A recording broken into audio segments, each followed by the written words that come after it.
দাদা এসেছে গিফট হয়ে গেল নাকি? ও মুড়ি খাওয়ার জন্য বলছিস?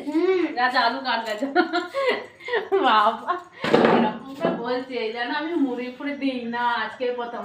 চল যা যা।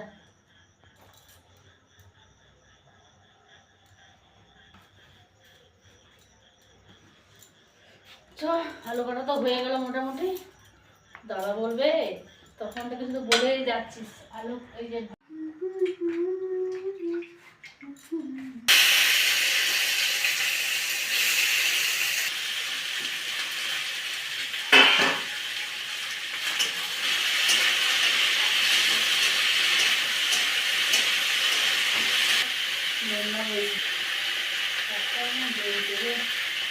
জ্বলছে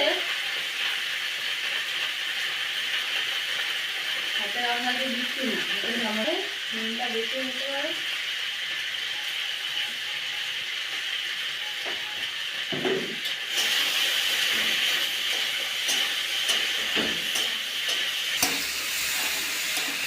জানি না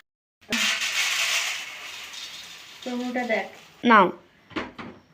কার মুড়ি খেতে ভালো লাগে, মুড়ি আর আলু ভাজা কমেন্ট করে বলবে, ঠিক আছে?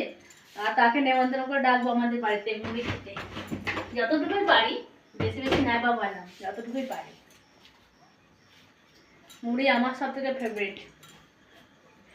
দিচ্ছি একটু করে চানাচুর দিই, বেশি করে নেই, অল্প অল্প করে দিচ্ছি।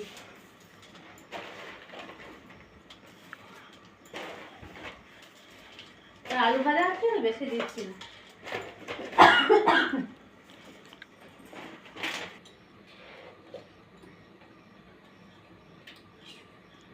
চা দিয়ে হচ্ছে এখন আমাদের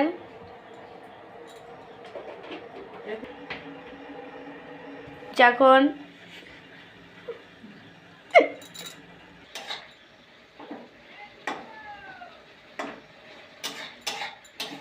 চা আর মুড়ি দিয়ে, সরি চা দিয়ে মুড়ি খাচ্ছি তিন ভাই বোনে। এটা চা, এইটাই আমার দাদাকে দিয়েছি কাপে আর বোনকে দিয়েছি কাপে, আমি গ্লাসে। কারণ চাটা দেখো আমি অল্প চায় হবে না, বেশি বেশি চা লাগবে।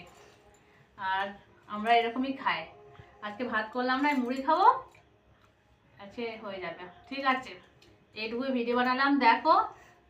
ভালো লাগলে কমেন্ট করো, ভালো না লাগলেও কমেন্ট করো যে ভালো হয়নি, ঠিক আছে? এইটুকু বলে গেছে। আর যদি পারলে ভালো লাগলে সাবস্ক্রাইব করে দেবে। আর এর থেকে বেশি কিছু বলতে যাই না। ঠিক আছে, আজকের মতন গুড নাইট।